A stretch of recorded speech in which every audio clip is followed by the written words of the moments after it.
नमस्कार मित्रांनो, अजून एक नवीन सरसेवेची जाहिरात आलेली आहे. यामध्ये ज्या जागा आहेत त्यासुद्धा आपण पाहणार आहोत. त्याआधी आपण जी वयोमर्यादा आहे ती पाहूया. यामध्ये कमीत कमी वय तुम्ही कोणत्याही कॅटेगरीचे असाल तर तुमच्यासाठी 25 वर्षे एवढं कमीत कमी वय असणं आवश्यक आहे. आणि ओपनमधून जर तुम्ही अर्ज करणार असाल तर ओपनसाठी इथं वयोमर्यादा 38 वर्षापर्यंत आहे जास्तीत जास्त. आणि SC, ST आणि OBC ह्या ज्या सेक्शनमधून जर तुम्ही अर्ज करत असाल तर तुमच्यासाठी जास्तीत जास्त 43 वर्षापर्यंत तुमची वयोमर्यादा असेल तर तुम्ही या पदासाठी अर्ज करू शकता. किंवा तुम्ही हायकोर्टामध्ये किंवा गव्हर्नमेंट एम्प्लॉई जर असाल तर तुमच्यासाठी एज लिमिट नाही. 25 वर्षाच्या पुढे तुमचं कितीही एज असेल तर तुम्ही या पदासाठी अर्ज करू शकता. आता ह्या ज्या जागा निघालेल्या आहेत त्या जागा मुंबई हायकोर्टमध्ये निघालेले आहेत. तुम्ही इथं जर पाहिलं तर मुंबई हायकोर्टमधील ज्या आहेत त्या जागा आहेत लायब्ररियन या पदासाठी जागा आहेत. वॅकन्सीचं जर पाहिलं तर फक्त एक वॅकन्सी आहे इथं तुम्ही पाहू शकता. फक्त एका वॅकन्सीसाठी ही जागा आहे. यासाठी तुमची सिलेक्शन लिस्ट लागणार आहे. जी संपूर्ण जी सिलेक्शनची प्रोसिजर आहे ते सुद्धा आपण पुढे व्हिडिओमध्ये पाहणार आहोत. आणि यासाठी जे पेमेंट तुम्हाला असणार आहे 67,700 ते 2,08,700 एवढे पेमेंट असणार आहे. त्याचबरोबर तुम्हाला अलाउन्स वेगळा जो TA, DA जो असतो तो सुद्धा तुम्हाला मिळणार आहे. अतिशय चांगलं पेमेंट आहे. जागा जरी एक असली तर तुम्ही या पदासाठी जर तो क्वालिफाय असाल तर तुम्ही या पदासाठी अर्ज करू शकता. यासाठी तुम्हाला जो अर्ज आहे तो या PDF मध्ये दिलेला आहे. याची PDF तुम्हाला हवी असेल तर तुम्ही डिस्क्रिप्शन बॉक्समध्ये व्हॉट्सअप ग्रुप आहे. त्या व्हॉट्सअप ग्रुपची लिंकवरून तुम्ही जॉईन करा. तिथे तुम्हाला याची PDF मिळेल. तुम्हाला जो आहे तो ऑफलाईन पद्धतीने अर्ज करायचा आहे. 24/6/2024 पर्यंत तुम्हाला हा स्पीड पोस्टाद्वारे तुम्हाला अर्ज करणं आवश्यक आहे. 24 तारखेपर्यंत तुमचा अर्ज पोहोचणं आवश्यक आहे. इथे जो पत्ता दिलेला आहे त्या पत्त्यावर तुम्ही नीट अर्ज लिहायचा आहे.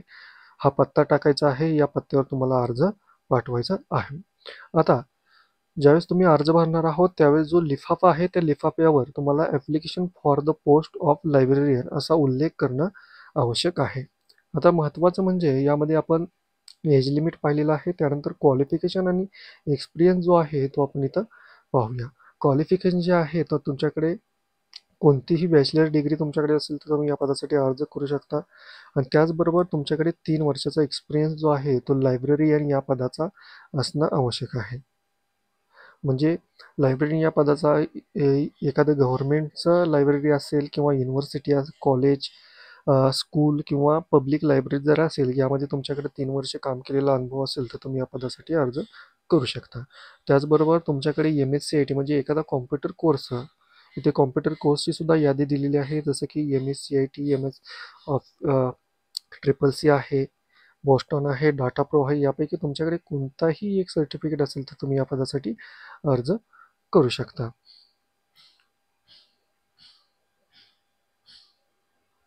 आता यासाठी फी जी असणार आहे ती 1,000 रुपये एवढी फी असणार आहे. 1,000 रुपये फी तुम्हाला कशी भरायची आहे तर पोस्टल ऑर्डर तुम्हाला 1,000 रुपयांची घ्यायची आहे किंवा डिमांड ड्राफ्ट जो आहे तो काढायचा आहे. कोणाच्या नावे काढायचा आहे? Assistant registrar for registrar general high court affiliate side Bombay या नावाने तुम्हाला 1,000ची पोस्टल ऑर्डर किंवा डिमांड ड्राफ्ट काढायचा आहे आणि तो तुम्हाला त्या लिफाफ्याबरोबर सेंड करायचा. तुमच्याकडे वेगवेगळे सर्टिफिकेट असणं आवश्यक आहे. जे मेन्शन केलेले आहेत या PDF मध्ये सर्व लिस्ट दिलेलं आहे ते तुम्ही डाउनलोड करा PDF आणि तिथे पहा. त्याचबरोबर तुम्हाला 5 रुपयाचं जे तिकीट आहे ते तुम्हाला पिनकोड बरोबर एक एक्स्ट्रा लिफाफा पाठवायचा आहे. त्यामध्ये सुद्धा तुम्हाला सेंड करायचं आहे. या सर्व डिटेल्स तुम्हाला इथं वाचून घ्या. जर काही नाही समजलं तर तुम्ही मला विचारू शकता. आपले व्हॉट्सअप ग्रुप जॉईन करा. तिथे सुद्धा तुम्ही मला विचारू शकता. आणि बॉम्बे हायकोर्ट .nic.in ही जी ऑफिशियल वेबसाईट आहे या वेबसाईटवर जाऊन तुम्ही सर्वच्या सर्व डिटेल्स पाहू शकता. त्या व्यतिरिक्त जर तुम्हाला काही अडचण असेल तर डिस्क्रिप्शन बॉक्समध्ये जो व्हॉट्सअप ग्रुप आहे तिथे जॉईन करा. तिथे आपण डिस्कस करूया किंवा कमेंट बॉक्समध्ये कमेंट केला तरी सुद्धा तुम्हाला त्याचे उत्तरे मी तुम्हाला देईन.